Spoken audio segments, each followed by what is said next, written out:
Well, it's a pleasure to be here. Thank you, Tanya, for organizing this.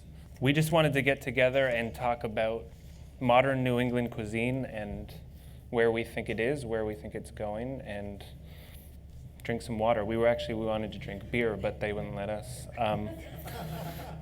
Both these guys got the day off. I don't really have a schedule, so.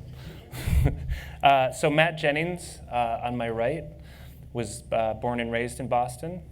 He had a restaurant in Providence for 11 years called Farmstead, and he recently came back to Boston to open Townsman in downtown Boston.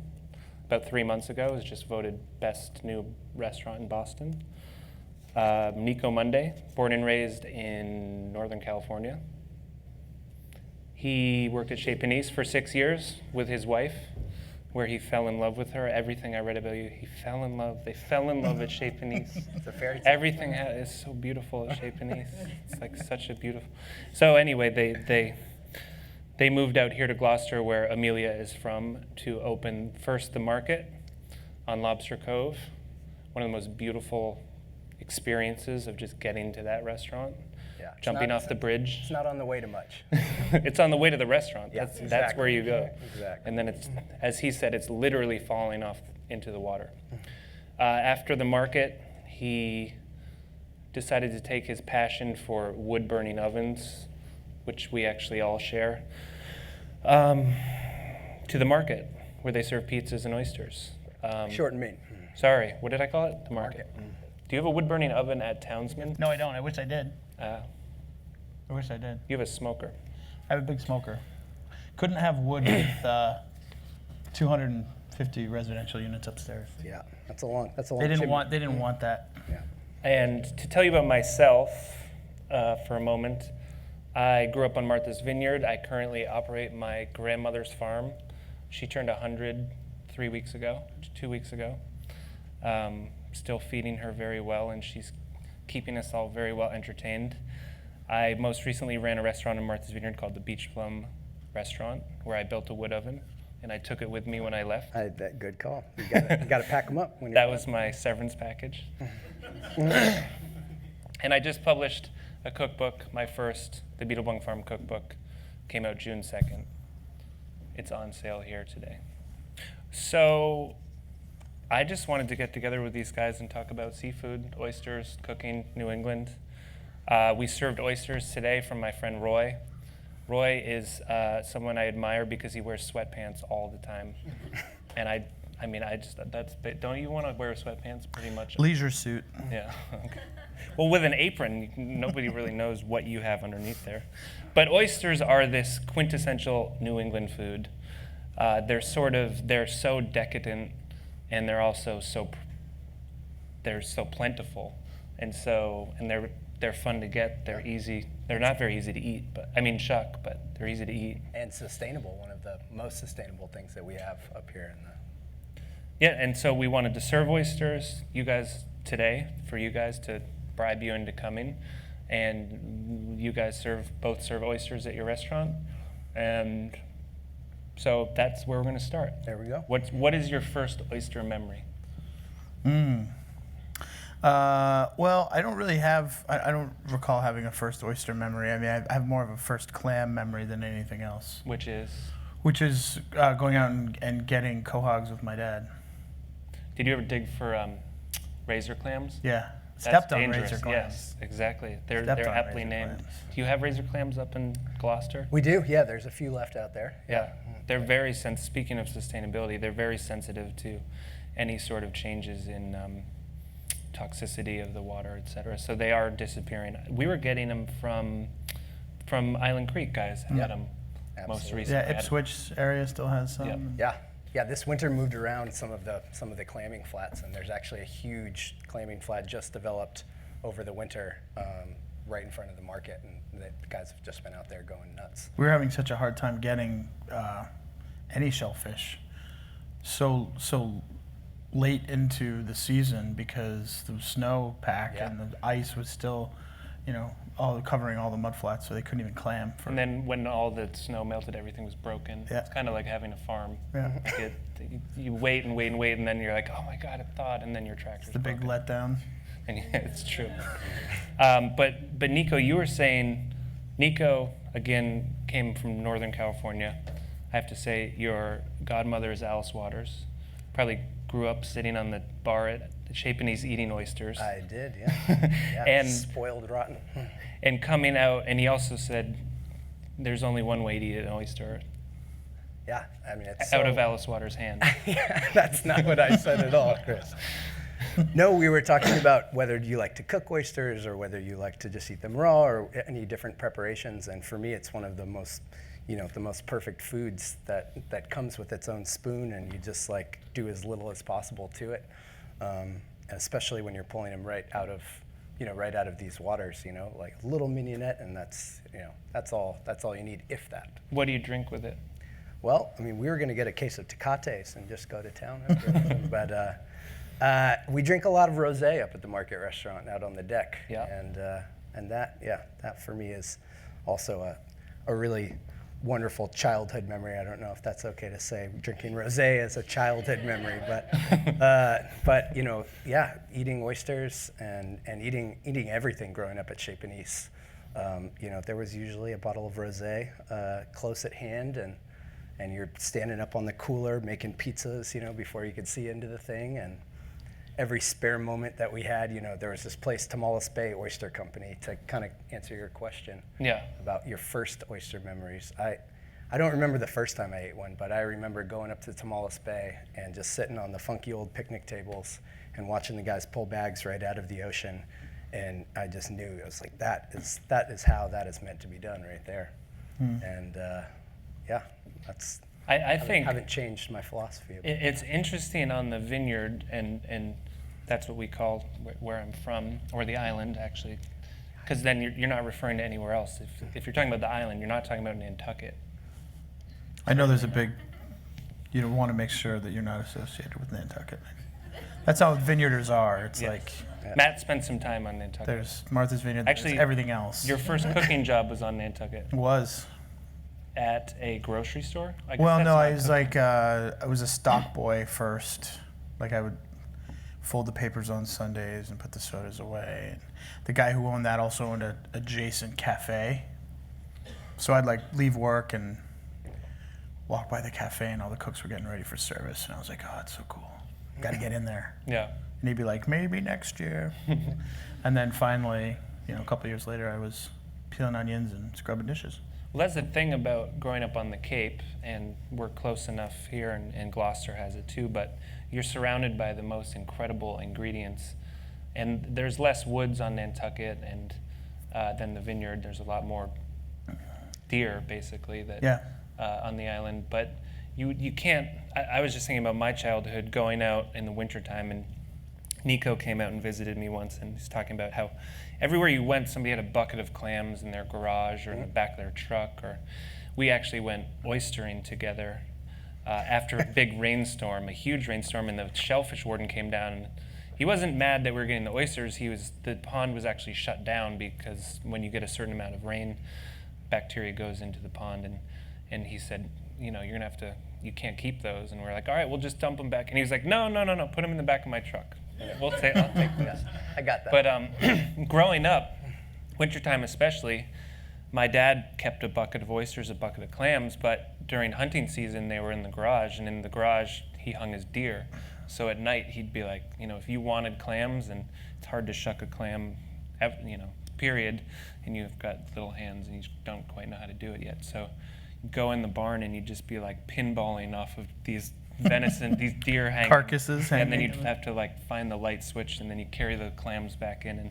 But when you start eating like that at such a young age, and you just like at Chez Panisse, you create a memory, a food memory, and a vocabulary, and your body actually, I think that for me, that's such a formative thing for me as a cook. That idea of those simple, pure flavors, like a perfect oyster, a perfect venison loin, perfect bluefish. You're a big bluefish proponent. Yep. And that's a fish that if you're not on coastal New England, you can't, besides maybe smoked. Yeah. Tell me a little bit about your relationship with bluefish besides when you give somebody a knuckle sandwich and they see it Yeah, I know. I wear firsthand. one. I wear one proudly. No, I mean, it was all kind of wrapped up in the same experiences for me, blue fishing and surf casting with my family and going out for clams and all that sort of stuff. And so we'd go, whether it was the North Shore or way out on Smith Point on Nantucket or kind of very remote, desolate places that, you'd bounce through the dunes and, take all the air out of your tires and bounce the whole way out and set up camp and you'd be there for the day, and great memories. Are there bluefish on the West Coast? Not that I've ever encountered. Do you serve bluefish at the restaurant? Yeah. Do people order it when it's not a They're pate? learning. I mean, I feel like so much of that is education, like our obligation as cooks to kind of help them understand why we love it and why it's so great. And that's part of education, is just making it really well. Just like Doing it, yeah. like this. You don't even have to Well, tell them what it people have is. this idea that it's like really fishy and it's really fatty and Oily and bloody and it's gross. not, And I mean, there are nuances of all those things, right? Yeah. And that fish, but when done properly, it's amazing. Like my mom, so I grew up with we'd go fishing and then get back and we'd divide the fish up and it'd all get broken down and gutted and cleaned, and some would go in the freezer and some that we would smoke right away, and my mom would make smoked bluefish pate. And now I serve her bluefish pate at my restaurant. Her recipe? Yeah, with Amazing. I do it with weird shit like kimchi and whatever, pickles and stuff that she would never do. She put it on toast and that was it. But it's there, right? Yeah. Like it's a part of. And that's a good part of kind me. of that's a good point about your cooking, about what is New England cooking traditionally versus contemporary. You're taking Matt went to the New England Culinary Institute, traveled extensively in America, cooked in Europe a little bit. Yep. Whereabouts? I spent some time in Italy, in France as well. And taking traditional New England food is simple. It's meant to be cooked at home. We were joking before, the ingredients are so good that we have a long tradition of corn, and Matt was referencing the southern resurgence of corn and corn recipes, and this idea that they were kind of the pioneers of it, and we've had corn for a lot longer than the settlers came here, and it's so good here that our recipes were steam it. Right. So it's like 4 words, or not 2 words actually. Corn, We did a lot with it. steam We did a lot. I mean, salt, I think 4 we were words. talking earlier about the grist mills, right? Like those are such an inherent part of like New England cuisine. You go through these little towns and rural areas of Massachusetts, and all of a sudden there's a mill, right? And there's a mill there because they would grind grain there, or I mean, they're potentially doing other things, making paper or whatever. But those communities were begun by having out of necessity to create food. And I think too, with real estate being in New England, the land is really fertile, but there's not huge expanses like the Midwest, and corn is a lot more efficient to grow than other grains, and so that makes a lot of sense too. And yeah, the same with the best lobster I know, the best bluefish, all those ingredients are so simple, or just the simple shuck clam or Yeah, I mean, shuck I oyster. think our settlers learned early on that New England, both climate and soil weren't the best for corn either, right? It's like kind of hard to grow corn on a mountain, so and a lot of New England is that kind of rocky soil. And Nico is a transplant, as we say, with a wife who grew up here, and you learned to cook, and I mean, again, we go back to the Northern California, and I ate at Matt's restaurant yesterday. There's little gems on the menu. There's that you can't be a cook and not be influenced by what is happening out there. And so now that you've been here for 5 years, Yeah, this is number 6. Yeah. number 6, are you a California cook who's cooking in New England, or are you a New England cook? I knew you were gonna ask. that. That's because I sent you that question. I don't think that they're necessarily mutually exclusive. If what does that mean to be a California chef or a New England chef? Like, right now I live in New England and I live up in Gloucester, and I make my home there and use all of the ingredients that Gloucester and the North Shore have to offer. So I think in that sense I'm very much like a New England chef at this point. And eating at your restaurant, the Market, I was saying that it has that French influence, it has that Northern California influence, and were saying you spent time in France before you even knew what the heck you were doing, 19 years old. And I mean, growing up, your parents worked at Chez Panisse too? They did, yeah. Yeah, they met there. Yeah, That's just like Amelia and there. That's cooking school right there. You went to cooking school. You had a very different experience. I tried to go to cooking school. I dropped out. Before that, I washed dishes, but I cooked, but then you didn't get fed as well as the dishwashers, and I was really hungry, so I started washing dishes. And then I just jumped into restaurants after doing all the wrong things.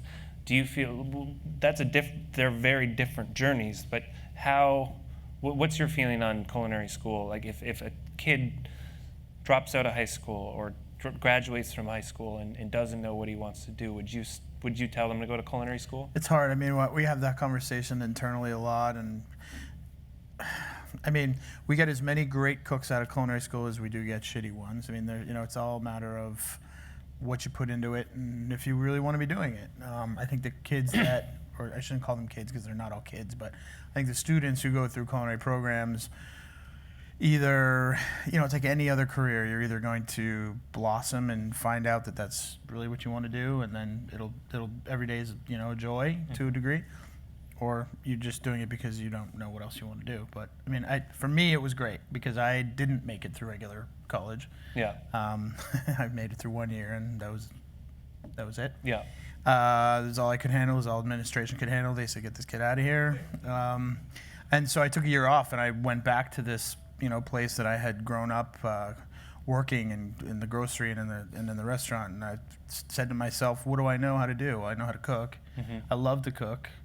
So why don't I look into that?" So for me, it made the most sense. It was the next progression, and where I went to school was perfect for me, And don't you feel like though that you end up, whether you go to cooking school or not, that you end up starting in the same place in a restaurant, and so long as you as long as you end up in the right environment with the right eagerness to learn, whether you've gone through a program or not, you're going to start at that same spot. And I was not that you don't learn skills, practical ones. Totally. There, but cooking school, it always seemed to me was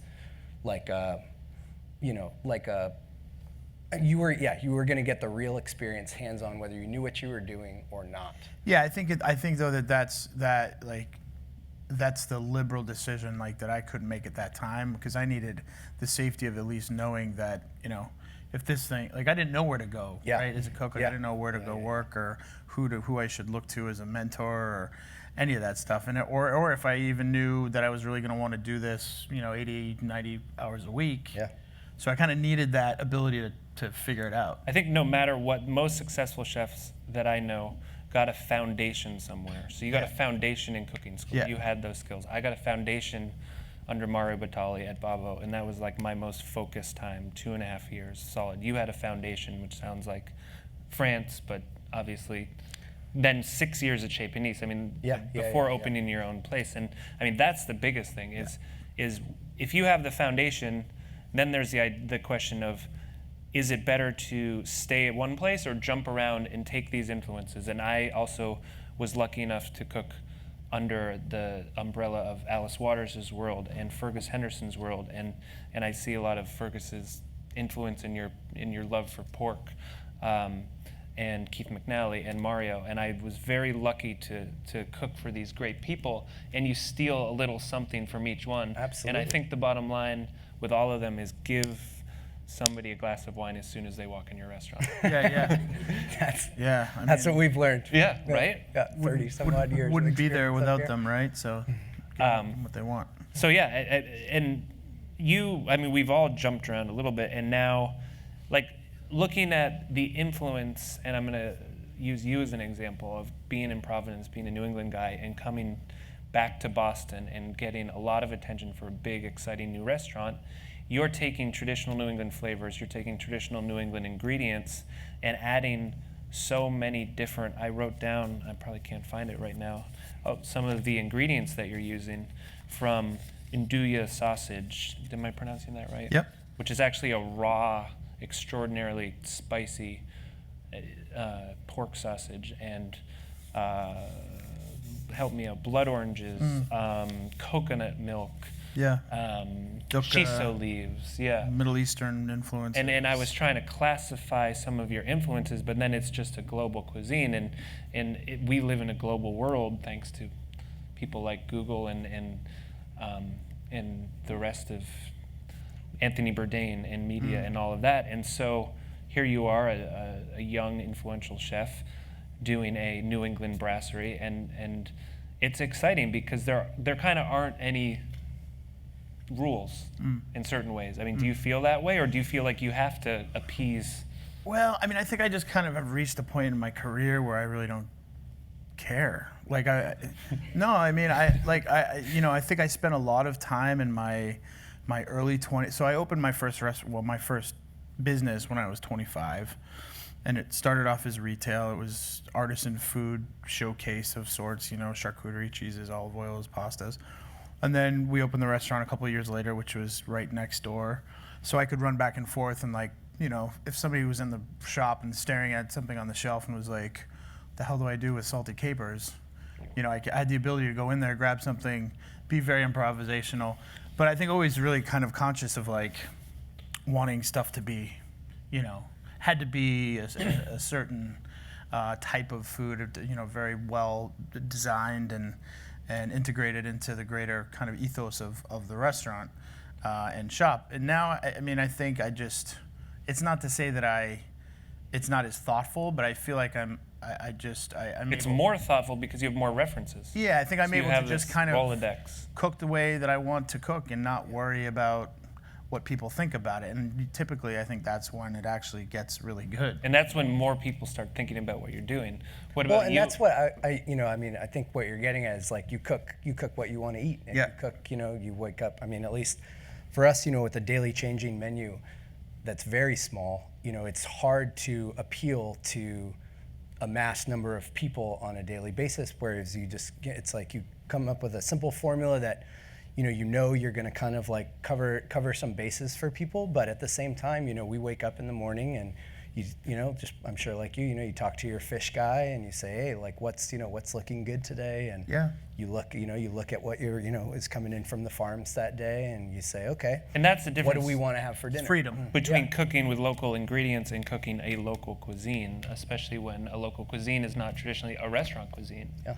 And you're, again, a California, bringing that California influence and that simplicity and that Well, but I clean- think that's the philosophy of it. But that's what we're all talking about anyway. Is just an ingredient-driven, style of cooking, which you could call that, Californian. You could call that New England, because that's all we're true. talking about now. Is what is the bounty out here? Is the bounty of the ocean, and then these beautiful farms that are at least in season for parts of the year. This year. Well, that's the thing certainly. about everyone that spends time in California for a certain amount of time. You come back to New England and it's like, oh my God, thank you for the seasons again. But the reality too is that the seasons are so micro. 4 seasons are too broad. In the book we did 6 sections, which is like a little bit bigger than 4 seasons, and then we broke that down into 17 different menus with the idea that week to week, day to day, it's like there's such a change in ingredients, and a change in the same ingredients, from like the very first strawberries that are just like a little tart, and you're like so excited to eat them, but they're not that good, and they get perfect, and then they're gone. and then they're gone. overripe, and you're still Yeah. trying to coax like some love out of them, but they look like crap, but they That's still kind of, taste good. I think that's kind of why I love being from here and cooking here. I feel like it's more rewarding to cook. And I lived in California as well for a while, and I feel like it's more rewarding for me to cook here than it is in a part of the country that has amazing produce, and 10 months a year. accessibility to incredible ingredients, because our season's shorter here. So when it comes, it's like this, crazy love affair that you have for like 3 months, and it's just.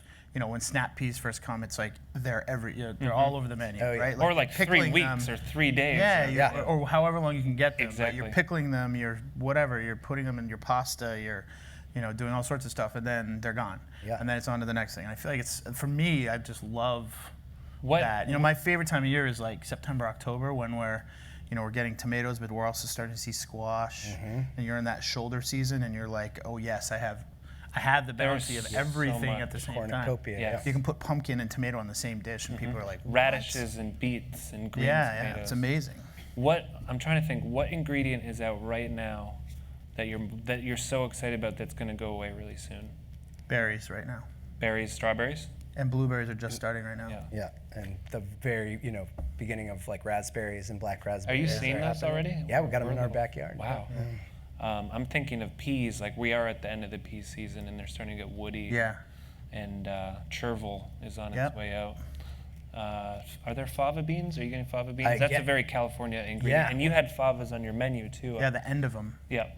Yeah, That's so funny, you got because all the farms that we work with, the favas are on their way out, and then again in my backyard, we just I'm obviously not a farmer, so we got a little late Obvious? start. What's the skin A little late start in the season because we're still got favas like that big Oh, in yeah. my backyard. Yeah. But Well, so I love favas, and they're always here and then gone. So Yeah. this year we tried some new preservation methods. So we're actually living off right now some favas that we got in, and right in the beginning of the season. How so are you that's preserving something. People are gonna cringe when I say this, but we actually froze. a I was bunch. gonna say that because they And, get farty. They're if you well, don't, they're right? awesome though. We steamed them. Yep. And then we flash froze them. Yeah. And they're incredible. Yeah, They're I believe incredible. I it. pull them out, they're like just shucked. They feel like they're. That's a perfect example of modern day technology. Yeah. And do you are a chowder guy? You're everybody. I mean, you can't not it's new. Well, that's what we were talking you- about. Corn and lobster chowder when that comes in. Yeah. Next month, that's going to be or whenever corn's going to start popping up. Do you make seasonal changes to your chowder? Yeah, and you mentioned the corn thing is really funny because my wife brought corn home for the first time from there it the is. supermarket the other day, and I, whatever, you buy vegetables the kids want, we got to feed our children, and they love corn, and it's finally here, but like I ate it, and I was just like, oh man. It's not quite there. I said, why'd you buy corn? It's like What I are you wanted it. doing? She's like, well, "Okay." that's what happens She's when like, you go to the kids like corn. supermarket. It's in season. I'm like, not really, no, not here. It's not really. September. Let's talk about corn in September. And again, the thing That's good. about seasonal cooking too, it's not the problem that I have with the way people talk about those choices is that they sort of make moral judgments about you, and that's not the point. There's two reasons to buy seasonally. It's that you're going to give a farmer, ideally, your money, Yeah. and they're going to then take that money, and hopefully they're going to send their kids to college, Reinvested in the community. or they're going to be able to grow more food, and your food reinvested is in going to their be that farm, much most better. likely, Yeah. Hopefully, fix their tractor. My tractor's been broken for 3 weeks. I can't get anybody to fix it. It's so annoying. Borrowing people's tractors. My grandfather, he famously had cleared like 125 acres with a bucketless tractor, no headlights. Finally, his boss bought him a tractor. He's so excited, and he's like, he would eat dinner with the family. And then he would go out, and the tractor had headlights, so he would work all night in it. He was so pumped, and then he ran it into a tree and shattered the whole thing. And he's like, "All right, I'm done with that." But the other night, I found myself. I borrowed a tractor. My tractor's been broken for so long. I borrowed my friend's tractor. It was raining. It was Saturday night. The sun is coming down, and I'm like scooping this last bit of compost, putting in the fields, and I was not even close to done. And I had that moment. That's where maybe you gain some wisdom for your elders. I was like, "All right, I'm turning it off." And I went to bed, and I didn't work at night. But I've definitely rototilled my fields at night just because you can't. For me, I want to write about food. I want to cook food. I want to grow food.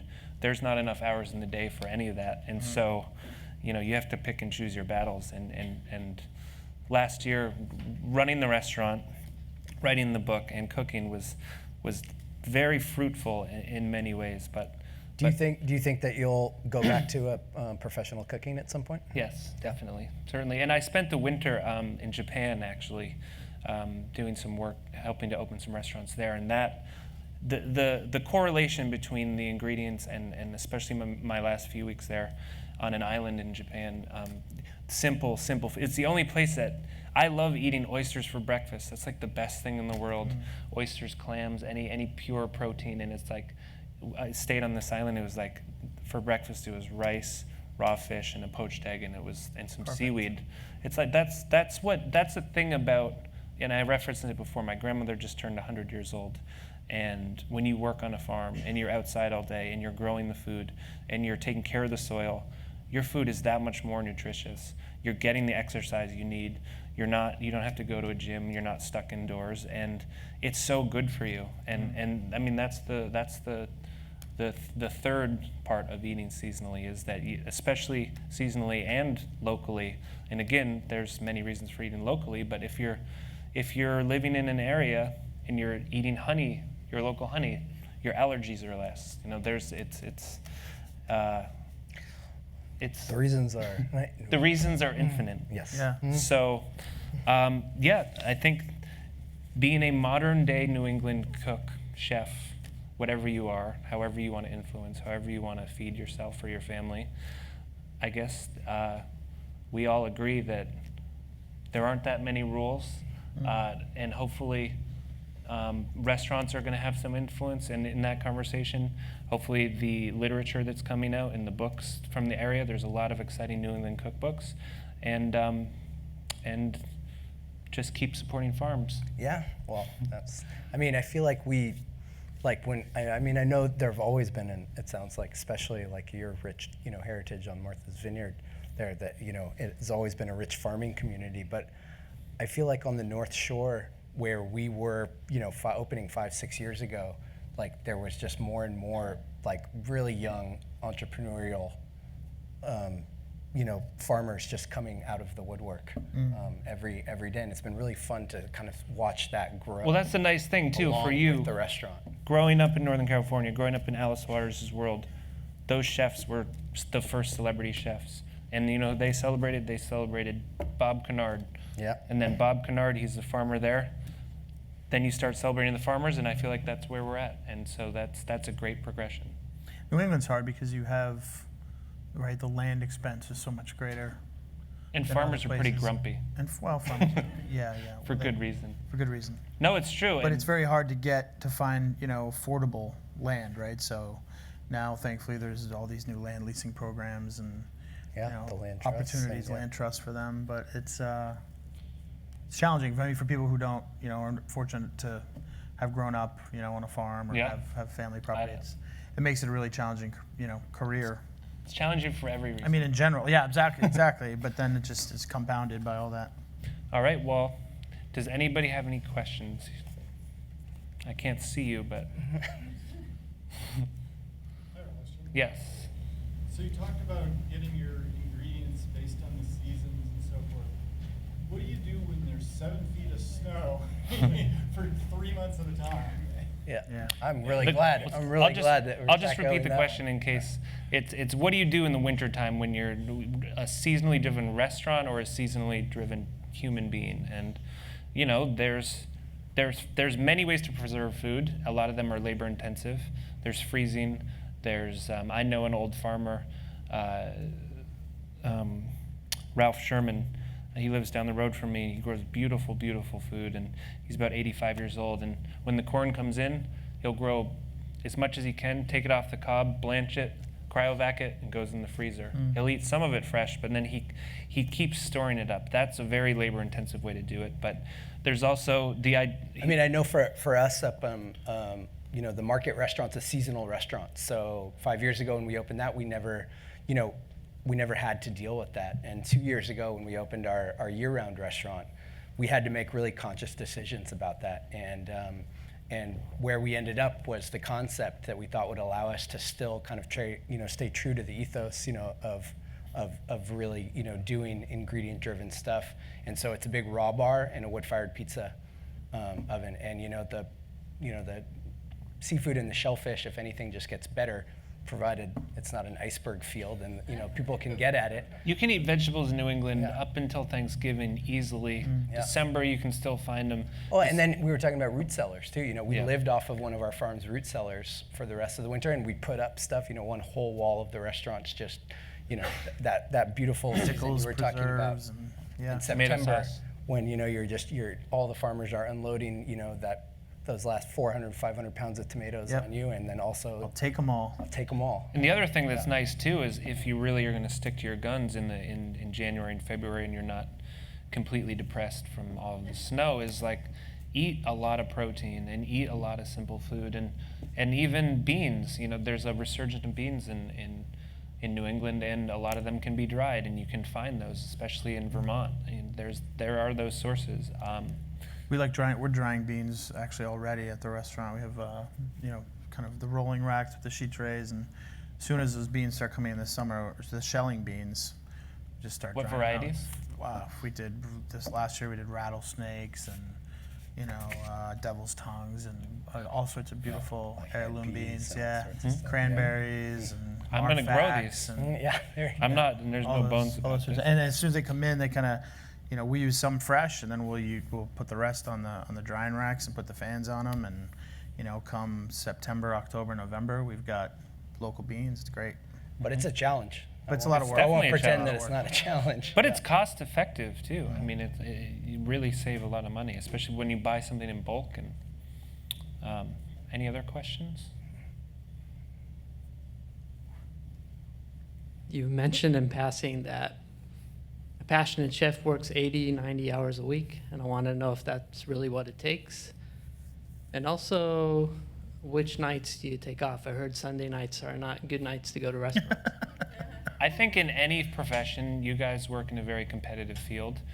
You either need to work harder or smarter, and I'm not that smart, so I just always worked harder than anyone else. And so that, to me, would mean, over 100-hour weeks. Very, very, I mean, very commonly. opening a restaurant, as all three of us will probably attest, is just that. It is a Yeah. test of your mettle, and you don't sleep a lot, and you hopefully you come out on the other side 6 months later, and you're still happy that you've chosen to open a restaurant. But it takes a lot. It's like you said, it's a very personal and passionate thing, and you want to be the one touching every plate of food that's going out, which is really hard. It's really hard to do, but I think that chefs try to do that, especially To get it right. in the beginning, because you're so. There's a lot to it. I mean, everybody is now an expert on food, thanks to the internet and to television, and so you can't. There's pressure coming into Boston. You can't have missteps, because that first bad review, Yeah. that can Yeah. be the death of you. I had a friend that opened a restaurant in New York recently, and he told me he worked 120 days straight, and I'm sure those weren't short days. And there's now a culture of celebrity chefs, and that's a great thing, because it in certain ways, because it celebrates this joyless, in certain ways, lifestyle. But at the same time, to be a chef is so challenging on your body and mentally and stress-wise that a lot of people will go to culinary school, or they'll think they want to be a cook, and they'll work 3 days in a kitchen, and it's not what they thought it was because of how it's been perceived. So it goes both ways. But there's the other side of that too, is the first time that you get to experience the pleasure of making something that you think is perfect, and just like it's so tangible, and then it just disappears, and it's like it's the most. I mean, for me, that's when I think I knew I wanted to become a cook. Was the first time that I actually remember making, thinking of something, making it, having it turn out, and then just watching Then it goes away. and then That's it goes true. away. That's and you, true. And That's you get to very do that, spiritual. and you get to walk. And that's like growing food too. You were like, you spend all this time on the soil, and you think about it all winter. And my grandfather always said that anticipation was his favorite part of farming. And I love that line. I love that idea, and it's true. And you look at the soil, and then you see that little seedling, and then it's a fava sprout comes up. It's that high, and you nibble off some of the leaves, and they're taste like nothing. It's just that nutty, perfect thing on a salad. And then you wait a little bit longer, and you get those fava beans, and you've been waiting for 6 weeks, and then there's 4 pods, and you get 15 beans, and you eat them, and then they're gone, and then you start over. It's so, again, it teaches you impermanence, and it's a beautiful thing. Thank you for articulating that. I'd say my answer to that question would just be that it takes everything, and you really, if you want to be good, it's like anything else, right? I'm sure there's programmers and people of other ilk in here, and you want to be the best. It's the time you put in, and I still have members of my family that don't understand it. My mom's like, well, still, to this day. Why you do like, it? Mom, I've been cooking for 25 years, and I still get. When are you gonna? Yeah, When are you gonna start your career? Should be with your family today. It's like, yeah, I know, it's worth it, because I think when you have to love it, obviously, and when you love it, then good things come out of it. And I think it's also about training that next generation. For me, it's so much about training that next generation, those same types of ideas and fundamentals. And Nico and I, neither of us could be here today if we didn't have people that we trusted. And so you eventually have to also get to that point, right? So there's a flip side of it, that you have to get them to see things the way that you see things, and that's probably the most challenging aspect. I think people, I think the hardest part of our industry is people, right? It's like the food's one thing, you can teach a monkey to a degree how to plate something, but it's the emotion that You humans can't teach the sensibilities. You can't teach sensibilities someone how to care. right, how to care. Well, and having a mentor, and having, like, when you made that first perfect piece of fish and you fed it to your mentor and they tasted it and they said it was perfect, again, that's like the most beautiful thing in the world. And I was reading about you a little bit, and they were quoting, somebody was observing you in the kitchen, and there was a moment of calm, and you looked at the kitchen and you said, I love all of you. I just want you to know that. And that again, I mean, I have the same feeling. That's part of the camaraderie of a kitchen. That's something that you can't get anywhere else. And so I flipping on what I said about the hardness of being a cook and all of that, is that you'll never find a family like that, especially if maybe you have a broken family, or you don't have the most perfect situation at home, that you can't emulate going to war. At Bobo, this was in Manhattan, and this was when we were doing 300 covers a night for dinner, and we were a 3-star restaurant, and there was all this pressure, and we had a line, and there was 5 of us, and before service, it's just, you're sharpening your knives. I just remember everybody, and you're just sullen-faced, duct taping every wound on your body. Your hands, you have a headache, you haven't even started working, and then you just go to war, and then it's over. Yep. And then you And start you over set and up do it and over again. the next day. Yeah. Yeah. And No, food for me, food and cooking and running a restaurant, I mean, the whole thing, it's very emotional for me. Like, I get really emotional, I get really emotional also, I think, when I see the kids who, and the folks who are working for me get passionate about it, then I know that we're succeeding on some level, when they receive an ingredient, or they for them, like, watching my growers and my farmers show up to the back door is like, those people are rock stars. Like, forget the chefs, they don't care about me. I mean, they care about what I think, and they obviously, like, but it's the farmers and the growers and the fishermen and the producers that they're just like, oh my God, it's like, is Steve coming today? What's he bringing? Yeah. He's bringing radishes? And so that's when like, okay, cool, we're doing the right thing. And then when they succeed and they move on from your restaurant and they go and they open their own again, and you see them have that success, then you've done your job very, very well. Yep. Any more questions? Cool. There's a really nice book over here. Yeah. It's the Beetlebung Farm Cookbook. It's about a year of growing, cooking, living on Martha's Vineyard, but I'm from the island, and my family's been there for 350 years, and it's more than just a year. It was quite the process to learn about that island and about New England and about myself. And so, thank you for your support. Thank you for having us, Google. Yeah, thank you for having us. Thanks Thank for you, the water. guys. Thanks. And there's chicharrones on your way out.